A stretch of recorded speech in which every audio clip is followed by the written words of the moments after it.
Nah, padahal jauh sebelum dikelola oleh pihak ketiga dalam hal ini operator PPI, Ya. justru pedagang-pedagang itu ternyata mampu menopang perekonomian keluarganya. Ya, ya. Pertumbuhan perekonomian juga lebih bagus. Ya. Tapi sekarang justru mereka tertekan beban, Betul. kewajiban membayar pungutan-pungutan setiap bulannya wajib 300.000. Ya. Nah, ini kan ada pertanyaan menarik nih, Bung Andi ya. Ya. 300.000 pungutan itu menurut pengakuan dari para pemilik setan maupun yang lain itu bahwa itu disinkronisasikan Ya. dengan tiket masuk.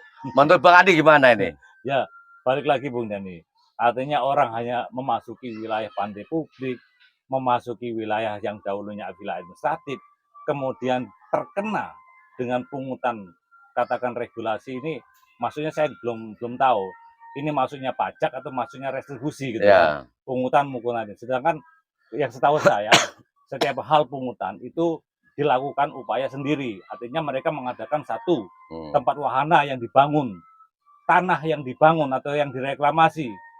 Jadi upaya yang bisa ditarik retribusi itu setidaknya mereka melakukan upaya sendiri. Ya, ada.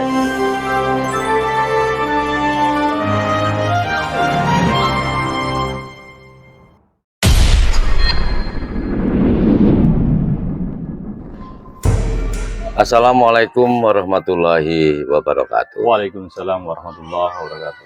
Pemirsa, kembali berjumpa dengan acara Ngobos, yaitu ngopi bareng obrolan santai.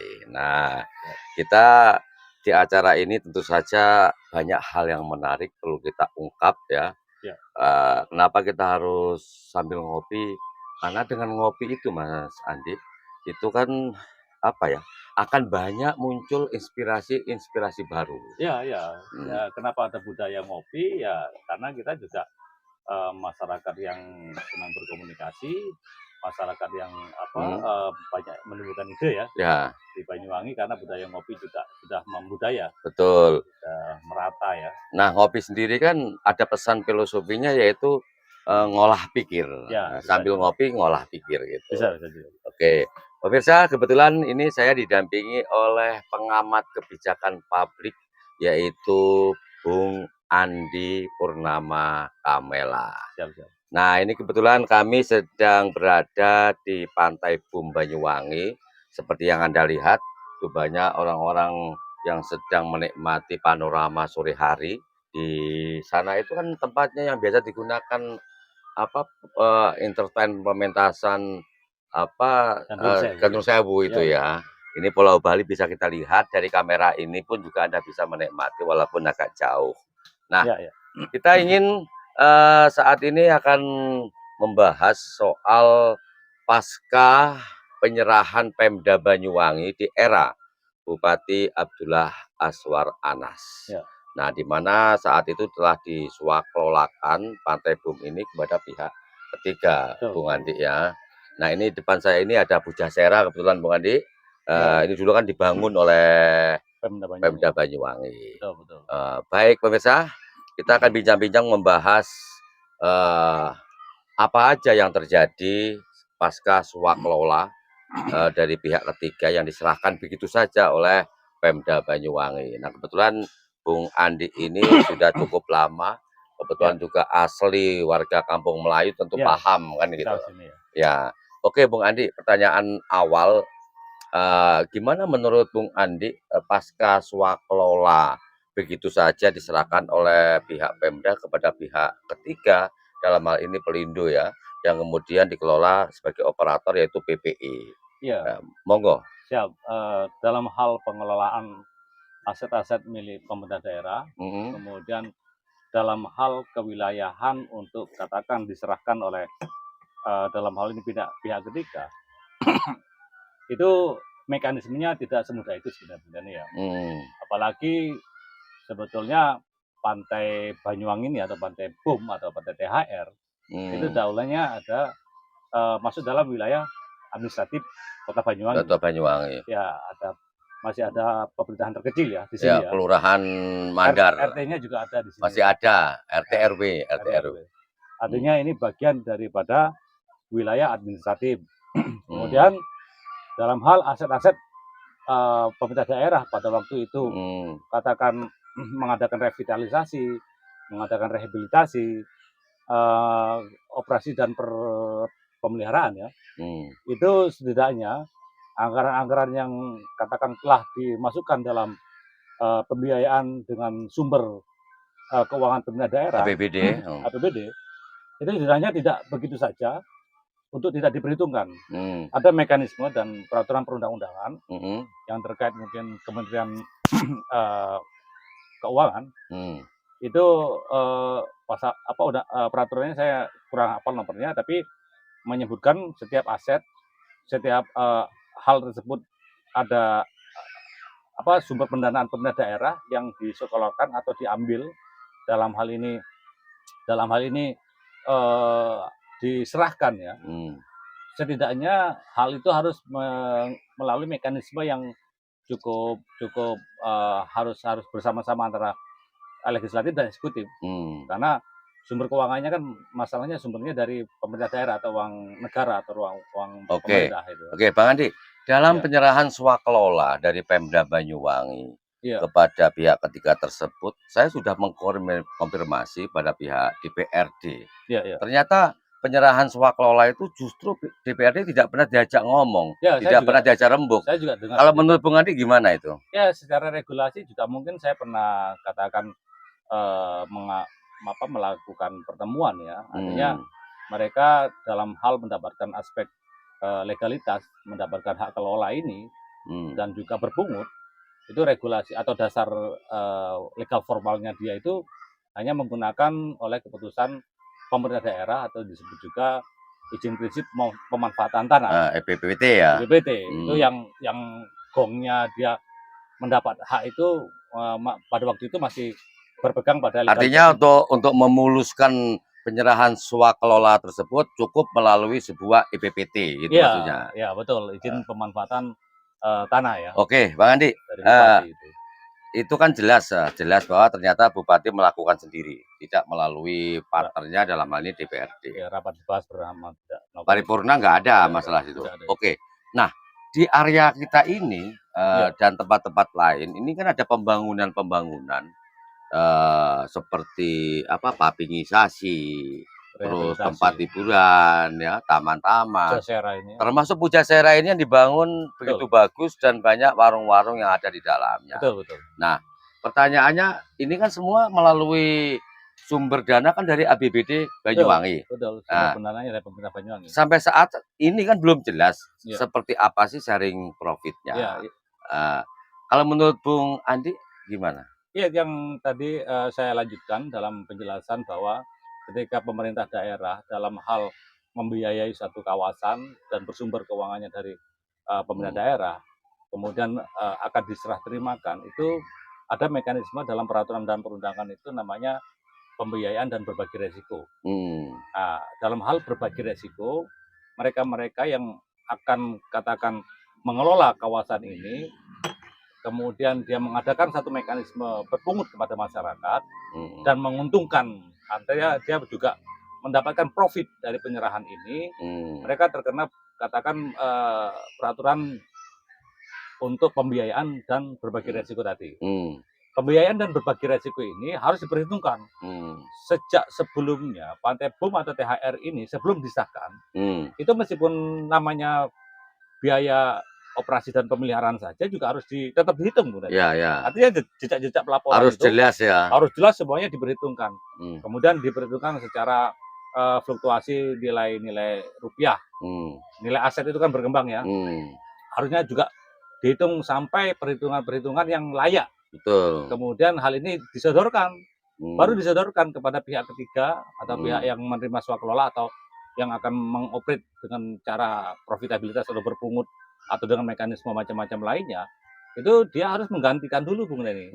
Menggantikan biaya-biaya yang sudah tertuang di dalam poin-poin MOU-nya ya. Betul, atau bisa diperhitungkan dalam feedback atau perhitungan-perhitungan dalam studi kelayakan, Bung Denny. Kalau seandainya dari zaman dulu tidak pernah sekalipun pantai ini dipungut, tetapi biaya-biaya operasi atau pemeliharaan atau rehabilitasi yang sudah dikeluarkan oleh pemerintah daerah itu kan sudah dapat diperhitungkan sejak zaman dulu, karena tidak ada pihak yang mengelola atau tidak ada yang menguasai seperti sekarang ini gitu loh. Bahkan zamannya Bupati Pak Samsul itu mati-matian bela Pati terhadap Ya, Pantai pernah. Bum ini kan. Betul, pernah. Artinya ini juga pantai publik. Artinya kalau mereka mau profitabilitas yang besar, tentunya bukan pada pantai publiknya. Dan itu juga bertentangan dengan peraturan perundangan. Masa pantai publik dikuasai? Masa dia tidak melihat regulasi-regulasi yang sudah ada bahwa pantai publik itu tidak boleh dikooptasi atau diprofitkan atau di pengambilan keuntungan atau dijadikan ajang bisnis ya. Nah, dijadikan namanya pantai publik tentunya ada hak publik yang katakan masyarakat Banyuwangi ini juga sebagai masyarakat pesisir. Katakan undang-undang nelayan dan pesisir itu kan juga mengamanatkan. Tidak ada sedikit pun pantai publik, apalagi batasannya itu sampai 200 meter level tinggi muka air pasang. Itu ibaratnya itu sudah pantai publik, Bung Dani. Ya, ya. Begitu muka air pasang, kemudian kita tarik 200 meter, itu merupakan pantai yang free. Tidak ada bangunan, tidak ada orang-orang yang menguasai secara privat, dan itu harus clear daripada kooptasi itu. Bisnis apalagi ya. Apalagi bisnis. Nah, namanya pantai publik itu udah ada regulasinya baik dari tata ruang juga, baik sepadan pantai, baik undang-undang nelayan dan pesisir itu sudah regulasi itu sudah penuh sebenarnya. Hanya udah jelas sudah jelas itu. Tapi kan ini kan bagian pantai publik sendiri kok ibaratnya pengelola ini yang katanya mampu memberikan satu harapan menghidupkan kembali bagaimana perekonomian yang tingkat tinggi sebagai pelayanan kepala buhanan, kok malah pantai publiknya yang lebih diutamakan untuk pengambilan profit kan, ajang bisnis. Itu kan juga. Oke, ajang profit Mas Andi ya. Ini ada sambil minum Bu. Oke, ada hal yang mengejutkan ini. Begini, fasilitas-fasilitas ini banyak disiapkan oleh Pemda Banyuwangi, termasuk pembangunan Pujasera yang di dalamnya ada beberapa sekat, stan-stan. Ternyata hasil komunikasi kami dengan mereka bahwa per stan yang ada di Pujasera ini itu dikenai pungutan sebesar per stan itu 300.000. Yang disinkronkan seolah-olah bahwa itu sebagai tiket masuk, tapi setiap bulannya tetap jumlahnya 300.000. Nah, satu. Kedua, juga seperti yang sudah kita tayangkan sebelumnya, seperti kuda. Per kuda kalau nggak salah pengakuannya waktu ada 5 ya. Per kuda itu juga dikenain pungutan 300.000 per bulan yang disinkronkan dengan tiket masuk. Belum lagi PKL yang di dalamnya itu juga mendapatkan pungutan serupa. Nah, gini. Artinya di sini jelas bahwa pihak ketiga melalui operator PPI ini kan sudah begitu besar mengambil keuntungan dari Pantai Bum ini. Pasca diserahkan Bupati Anas kepada pihak ketiga.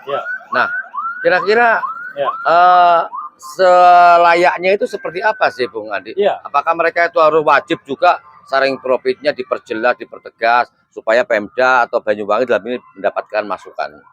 Gini Bu Dani, ketika diberi hak dalam pengelolaan aset yang begitu besar ini, wilayah administratif pun sampai diberikan pada pihak ketiga yang mengelola ini, itu kan harapannya menumbuhkan satu operasi dan kegiatan yang sangat-sangat luar biasa. Karena aset kita itu mahal sekali, Bung Dani.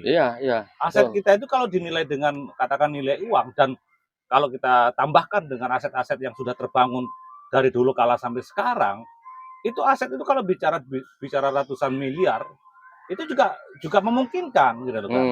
Artinya pihak yang diberikan amanah atau diberikan hak dengan IPPT ini, itu ibaratnya kan harus konsep, harus membuat satu studi di mana mekanisme operasi yang akan diwujudkan itu melebihi dari semuanya, Bung Denny.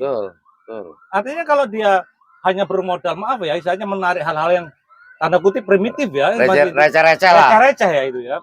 Itu kan kembali lagi orang yang diberikan atau badan usaha yang diberikan dalam hal ini mempunyai kemampuan apa tidak? Kalau hanya tanda kutip numpang, operasinya hanya seperti ini. Kalau numpang hidup memunguti hal-hal yang sifatnya PKL, kaki lima, usaha-usaha kecil rakyat, apalagi pantai publik gitu kan. Nah ini kan patut dipertanyakan Bunda nih. Tidak selayaknya badan usaha yang diberikan hak seperti itu hanya mempunyai konsep seperti itu. Apalagi ini ada kolam basin, ada pelra. Kemudian dahulu kemakmuran atau ekonomi masyarakat Banyuwangi munculnya dari sini. Ketika ini direvitalisasi atau diberikan hak, seharusnya pihak yang diberikan hak itu lebih tinggi lagi untuk memberikan income pelayanan dan income atau devisa kepada Banyuwangi. Harusnya seperti itu. Ini malah nggak dapat apa-apa. Justru pihak operator pengelola di Pantai Bum ini justru mendapat keuntungan sepihak sebesar-besarnya malah. Betul. Artinya mekanisme apa yang harapan-harapan Anda ketika diberikan itu kepada badan usaha yang mengelola ini oleh bupati yang sebelumnya atau Bupati Azwaranas, kita pertanyakan tujuan Anda itu diberikan hak sampai hak wilayah administrasi ini untuk dikelola, kemudian mekanisme Anda hanya menarik hal-hal yang seperti ini, menarik pungutan yang hanya dianggap kecil. Kita mempertanyakan tujuan besarnya kayak apa gitu. Ya, tapi apa, kan? Mereka kan terjebak pada pungutan-pungutan liar yang justru nilainya recehan. Bisa dikatakan pelanggaran karena pantai publik itu tidak boleh berpungut, tidak boleh dikatakan orang dapat mengendalikan bahwa pantai publik itu dapat setiap orang masuk dicegat untuk berbayar. Itu kan tidak boleh sebenarnya. Oke, Bang Andi, dari beberapa orang ini ya yang punya setan ataupun warung PKL dan kuda wisata, mereka ini kan dari ekonomi paling bawah. Betul, untuk mencari hasil. Saya teringat ketika saya bincang-bincang dengan pemilik kuda wisata, ternyata mereka itu justru sampai 3 bulan itu tidak mampu untuk membayar. Artinya apa? Bahwa dia membawa kuda wisata itu untuk diharapkan mampu mendapatkan keuntungan dari pembayaran penyewa kuda itu. Mereka ternyata jangankan untuk bayar, untuk makan nggak cukup. Buktinya sampai tertunda 3 bulan membayar kewajiban 300.000. Nah, sekarang menurut Bang Andi sebenarnya ini apakah layak PPI dalam ini sebagai operator pengelolaan di Pantai Bum ini dengan memungut dari kalangan usaha-usaha sangat minim itu, tapi dipaksakan, diwajibkan sampai dianggap 3 bulan nggak bayar, termasuk hutang. Kalau menurut Bung Andi gimana itu? Kita hitung, Bung Dan, ya, berapa aset atau pembiayaan terhadap dari dahulu kala yang sudah dikeluarkan dalam hal katakan membangun atau memelihara ataupun mengoperasikan aset kita berupa Pantai Bum ini atau Pantai THR. Kalau kita fluktuasikan kita eskalasikan dengan nilai uang atau nilai eskalasi inflasi atau bunga usaha misalkan. Belum lagi kita hitung tuh nanti aset berupa tanah misalkan. Kalau kita mau berhitung, kita hitung-hitungan masalah aset karena diamanahkan dalam pembiayaan dan pembagian resiko dalam aturan Menteri Keuangan itu harus berhitung sampai nilai aset tanah masalahnya, Bung. Betul ya. Nah, ini kan harus diperiksa, harus direview kembali. Karena kan itu satu saja, misalkan saja seluruh aset itu terkumpul pada waktu itu 50 miliar atau 100 miliar. Kemudian kita hitungkan sampai sekarang berapa eskalasi yang harus disusun dalam studi kelayakan atau financial analysis terhadap kelayakan berapa. Kalau Anda sebagai badan usaha yang mampu mengelola ini, tentunya harapannya bukan kecil, karena asetnya aja sudah besar, asetnya aja sudah nilainya luar biasa. Jadi, gitu kan. Nggak imbang. Masa konsepnya hanya penarikan kaki lima. Ibaratnya kaki lima itu diberikan, yaudah dari aset saya yang sekitar 100 miliar ini misalkan ya, 1 miliar udah untuk masyarakat saya aja, nggak usah bayar, nggak usah apa, tolong nggak masuk. Kan dia harus berpikir, Bung Dani, dia mau mengadakan usaha apa dengan pelayanan kepelabuhanan, dengan visi bersih besarnya, dengan strategi besarnya pengelola ini. Loh, kalau hanya seperti ini, ibaratnya nilai aset 1 miliar aja untuk membebaskan masyarakat Banyuwangi udah bertahun-tahun. Nah, padahal jauh sebelum dikelola oleh pihak ketiga dalam hal ini operator PPI, justru pedagang-pedagang itu ternyata mampu menopang perekonomian keluarganya. Pertumbuhan perekonomian juga lebih bagus. Tapi sekarang justru mereka tertekan beban. Kewajiban membayar pungutan setiap bulannya wajib 300.000. Nah, ini kan ada pertanyaan menarik nih, Bung Andi ya. 300.000 pungutan itu menurut pengakuan dari para pemilik setan maupun yang lain itu bahwa itu disinkronisasikan dengan tiket masuk. Menurut Bang Andi gimana ini? Ya, balik lagi Bung Dani. Artinya orang hanya memasuki wilayah pantai publik, memasuki wilayah yang dahulunya wilayah administratif, kemudian terkena dengan pungutan, katakan regulasi ini, maksudnya saya belum tahu. Ini maksudnya pajak atau maksudnya retribusi gitu ya. Pungutan mukulannya. Sedangkan yang setahu saya, setiap hal pungutan itu dilakukan upaya sendiri. Artinya mereka mengadakan satu tempat wahana yang dibangun, tanah yang dibangun atau yang direklamasi. Jadi upaya yang bisa ditarik retribusi itu setidaknya mereka melakukan upaya sendiri. Ya, ada hiburan-hiburan. Ada hiburan yang dibangun permanen. Ya. Kemudian ada pujacara-pujacara yang dibangun sendiri misalkan. Hal itu ibaratnya menjadi dasar ketika mereka mengadakan pungutan kepada masyarakat. Dasar-dasar itu yang dijadikan. Tetapi balik lagi Bu Deni, kalau hanya kegiatan konsep kegiatan yang dilakukan hanya seperti ini, seperti hal-hal kecil untuk katakan income itu didapat dari kegiatan-kegiatan masyarakat kecil atau masyarakat yang bergerak dalam wilayah usaha UMKM. Kalau wilayah besarnya itu di mana gitu kan? Saya pikir nilainya di mana? Nilai besarnya yang secara konseptual dia harus memenuhi aspek katakan pelayanan kepelabuhanan tadi. Pelayanan kepelabuhanan yang diberikan itu cukup besar sebetulnya. Katakan wilayah otoritas BUM atau pantai marin, pantai BUM atau THR atau pantai marinnya ini, itu wilayah otoritasnya itu sampai Masa Lembu, masuk Sepeken, masuk sampai Sapudi, masuk sampai Kangean.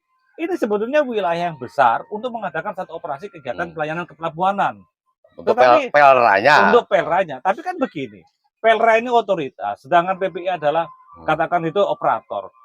Artinya harapan untuk menumbuhkan harapan-harapan besar dengan operasi tingkat bisnis yang besar itu bersinergi bahwa otoritas yang mempunyai peranan dalam mengatur dan regulasi terhadap operator-operator tadi diajak bekerja sama untuk mewujudkan badan usaha atau mereka yang tadi diberikan hak swakelola oleh pemerintah daerah harusnya dia harus mengikuti langkah dan ritme tadi dengan otoritas pelabuhan gitu kan. Tapi begini Bang Andi, yang Bang Andi sampaikan itu kan gesekan-gesekan antara kewenangan yang dimiliki oleh pemilik otoritas dengan kewenangan yang dimiliki oleh operator. Artinya mereka keduanya itu harus saling memahami. Harus memahami. Beda tingkat. Nah, sekarang ya jelas jauh lah yang namanya otoritas berarti kan kewenangan penuh di situ. Betul. Namun begini, kembali ke masalah Pantai BUM, pengelolanya ini.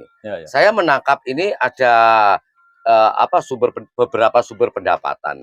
Pertama, ini yang jelas masalah retribusi. Kalau retribusi memang wajib karena masuk korporasi 10% kepada Pemda. Nah, sekarang pertanyaannya, apakah juga pungutan-pungutan yang diambil dari pemilik stand, terus usaha-usaha kecil seperti pemilik kuda wisata dan lain sebagainya, warung-warung PKL, masih ada lagi bahwa ketika orang misalnya hendak mengambil dokumen gambar di sini, entah pre-wedding atau mungkin shooting-shooting apa, itu juga berbayar mereka. Pertanyaannya sekarang, apakah di luar korporasi tadi itu juga masuk sharing profitnya ke Pemda? Ini kan mungkin yang nggak diketahui publik. Nah, dalam hal ini fungsi kontrolnya legislatif sampai saat ini kan belum ada. Menurut Bang Andi gimana? Jangan sampai operasi-operasi yang diadakan oleh penerima swakelola atau penerima kerjasama tadi itu terjebak dalam hal-hal yang sifatnya pelanggaran hukum ya. Artinya seseorang katakan tadi yang disebutkan pre-wedding lah atau membuat satu film lah, kemudian tiba-tiba di-charge atau dan itu nilainya fantastis loh nilainya. Wah itu ya fantastis loh. Agak membahayakan. Saya nggak tahu ya itu kan regulasi apa yang tiba-tiba dia dia melakukan pungutan seperti itu. Sampai hal ibaratnya warung-warung yang katakan ini juga aset pemerintah daerah ya, kok tiba-tiba ada hal-hal yang berpungut, saya nggak tahu dasar regulasinya seperti apa. Hal ini setidaknya kita sebagai masyarakat Banyuwangi atau ya kadang-kadang stakeholder yang ada atau wakil-wakil kita ya di dalam legislatif harusnya kan mengetahui apa sih mekanisme yang terjadi di pantai BUM ini gitu kan. Kemudian setidaknya Pemda ini atau pihak legislatif atau eksekutif itu men-tracking ya, yang janji-janji PPI dengan gambar-gambar yang bagus, multiplayer itu, gambar-gambar yang luar biasa kemarin, artinya mereka harus di-tracking. Anda melakukan operasional itu ke depannya seperti apa sih gitu ya? Untuk Banyuwangi Seperti apa? Setidaknya kalau memang dia tahapannya adalah pemenuhan aspek-aspek di awal saja, selama beberapa tahun ini capaiannya seperti apa, supaya kita semuanya sama-sama fair gitu kan. Ya. Masyarakat Banyuwangi juga fair menerimanya bahwa ini memang dalam progres, tapi progresnya itu trennya menaik gitu, menaiki. Ya. Bukan trennya menanjak lah terus. Menanjak, artinya ada milestone capaian yang setidaknya masyarakat Banyuwangi merasa puas. Oh iya, serius ternyata gitu kan. Oke, Bang Andi. Bang Andi, seperti yang saya ceritakan, berhubung kita bersinggungan dengan legislatif ya. Tadi kan kita ceritakan bahwa penyerahan swaklola Pantai Bum kepada pihak ketiga ini kan tanpa sepengetahuan, tanpa pertujuan dari pihak legislatif, dalam hal ini DPRD Kabupaten Banyuwangi. Bahkan kejadiannya itu seperti ini. Jangan sampai Pantai Bum ini hanya dimanfaatkan untuk sekedar sebagai ajang bisnis untuk pihak-pihak tertentu, sementara Banyuwangi nggak mendapatkan apa-apa. Pertanyaannya sekarang, dengan peristiwa yang sudah terjadi berlalu, ini baru beberapa tahun yang lalu ya, perlu nggak kira-kira DPRD turun tangan, turun ke lapangan, meninjau langsung, kemudian membuat semacam sesuatu yang baru yang bisa menguntungkan untuk Banyuwangi? Betul. Artinya tugas dan fungsi daripada peran wakil-wakil rakyat kita yang di dalam lembaga legislatif, setidaknya mereka bekerja itu kan berdasarkan yuridis, bekerja itu berdasarkan susunan sosiologis, bekerja itu berdasarkan fisiologi, berdasarkan filosofis.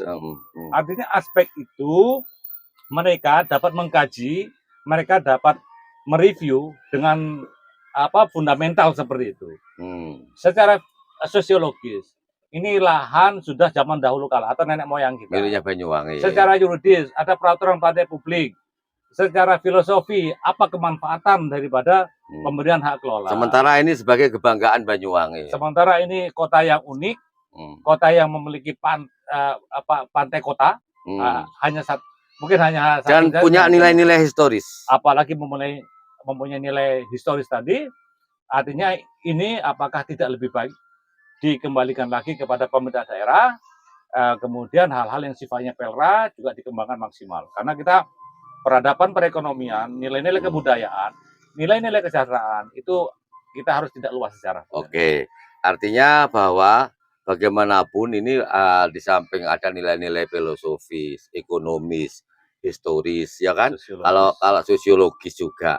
Kalau kita bicara historis, bagaimana sejarahnya dulu Pantai Bum ini, secara ekonomis bagaimana perannya Pelra, pelabuhan rakyat, secara sosiologis bagaimana ini menjadikan kebanggaan bagi warga Banyuwangi yang terkenal dengan padang ulanan dan seterusnya.